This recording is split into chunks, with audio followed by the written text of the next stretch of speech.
7. I've been up for half hour, 45 minutes, something like that. I slept for about 9 hours last night, and that is unusual for me on the trail. But I also think that that was a big part of my struggles yesterday. Slept in my car at the trailhead last night, just like in the back of my little Subaru Crosstrek, and did not get much sleep. And definitely did not get good sleep.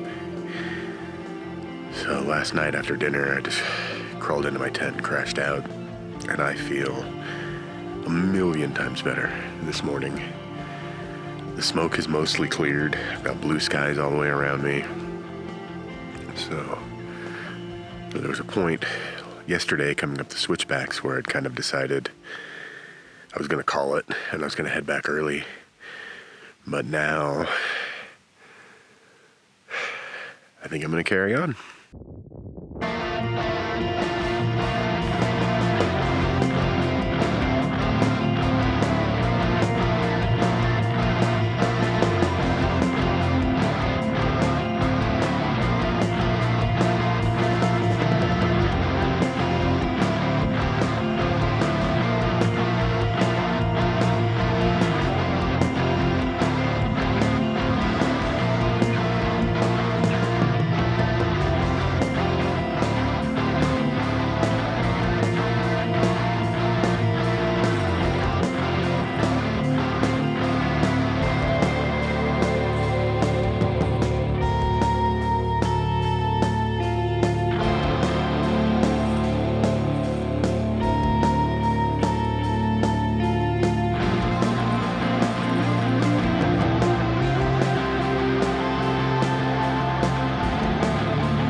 Found a little spot where I got some cell signal and talked to my wife.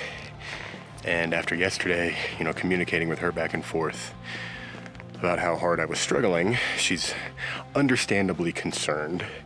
So I made a deal with her that I would carry on today, but if after the 6-mile mark I'm not feeling very well, I'm going to turn around and come back to Overland Lake. So I've got a 2-mile stretch right now before a water source.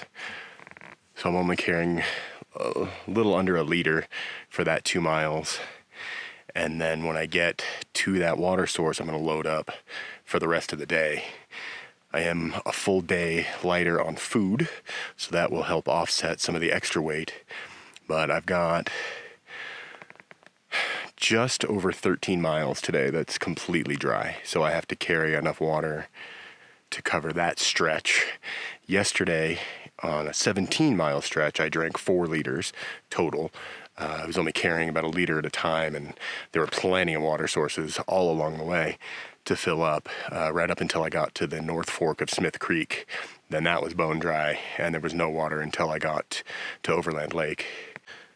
So based on the amount of water I drank yesterday and the fact that today is about 10 degrees hotter than it was yesterday, I plan on carrying 5 liters from that next water source to my next campsite.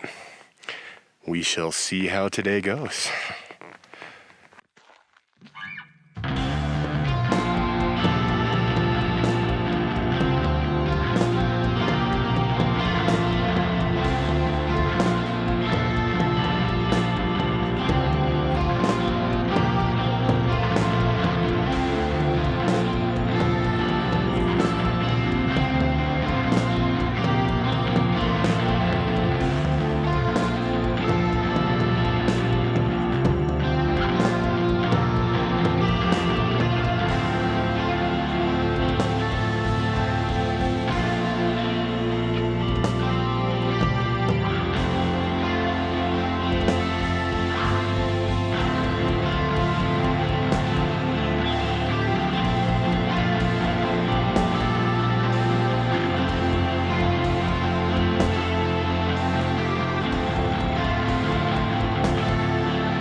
I made it to the first water source. It was a little less than 2 miles, probably closer to a mile and a half, but I've loaded up here, so I'm going to be carrying 2 liters of filtered water, one of which will have electrolytes pre-mixed into it, so I can just kind of sip on those all day long, and then 3 liters of dirty water that I can filter as needed throughout the day. Most of today's hike is going to be above 10,000 feet. Most of today's hike is going to be very exposed, and it is already hotter now at 9 o'clock in the morning than it was all day yesterday. So it's gonna be an interesting day.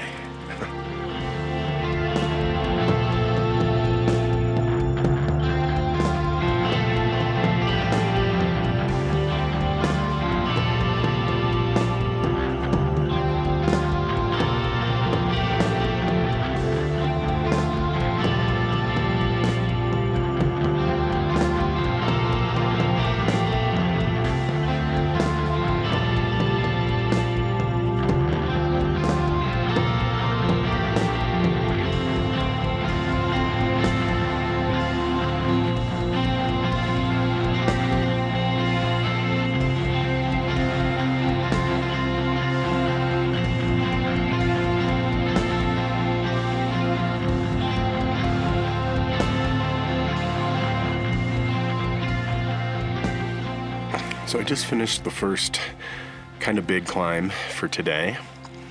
There's going to be a few of them. Sitting at 9,160 feet right now, and I found this little wind shelter. It's probably built by either a hunter or one of the sheep herders that spend a significant amount of time out in this area. Eating some food, drinking a little bit of water. My food for this trip, I planned on about 4,500 calories per day, and I hit that mark yesterday, and I'm on track to hit it again today. So that's good. You know, I'm eating a lot better than I usually do on the trail. So far, I feel much stronger than I did yesterday. The air is much cleaner, and I got really good sleep. And I think those were the 2 major contributing factors to the struggle that I went through yesterday. So far so good. Looks like I'm in for a pretty good day.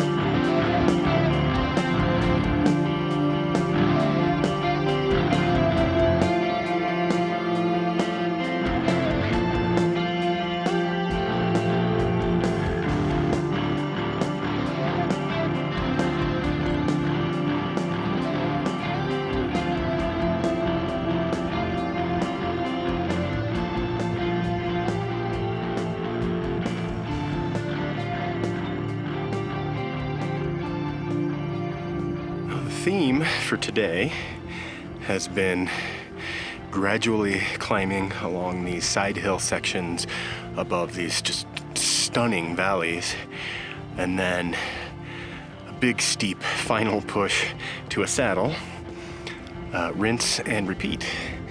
I'm at the second saddle.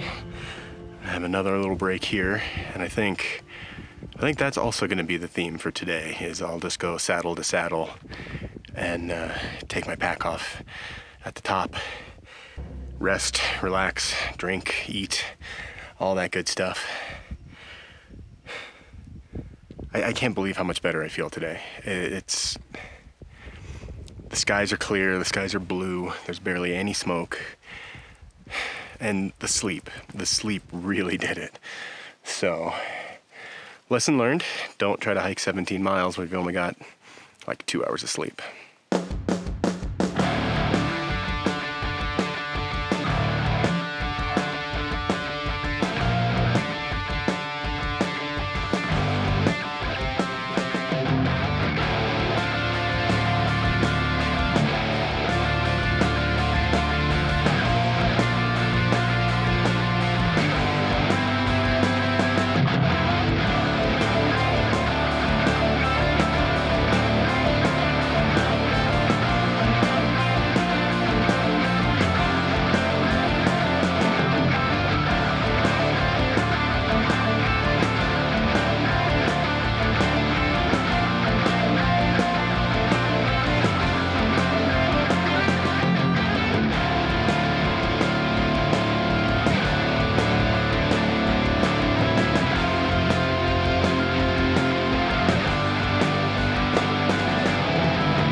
So I made it over the third saddle and down along this ridge. From here, unfortunately, I have to lose a little bit of elevation before I start a pretty gnarly climb to a peak whose name escapes me at the moment. And from there, it's on to Wines Peak, which I believe is the highest point of this trail. And then from there, I'll get a little bit of downhill into the area where all the lakes are and just kind of have to decide how much further I want to hike today. It's 9 or 10 miles left, depending on which lake I decide to camp at.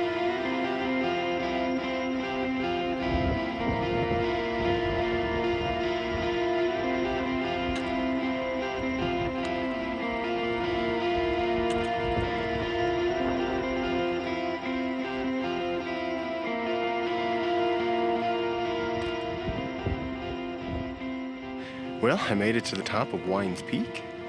According to my little gadget, I'm at 10,870 feet. So it's mostly downhill from here. All day I've been setting little goals. You know, I want to be at this peak at this specific time and at this peak at this specific time. And I wanted to be at Wines Peak by 4:30. And it is 4:20. I know a lot of you are laughing about that. Stop it. So I'm doing pretty good, 10 minutes ahead. By this time yesterday, this many miles in and this time of day, I was done. I wanted to quit. And today, feeling good and can't wait to get down to the lake.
So here is my situation.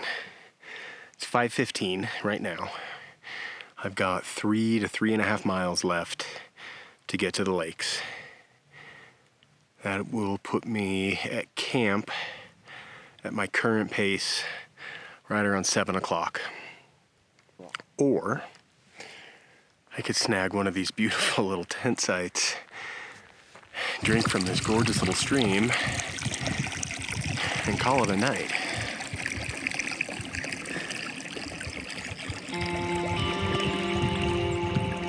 I don't know what to do.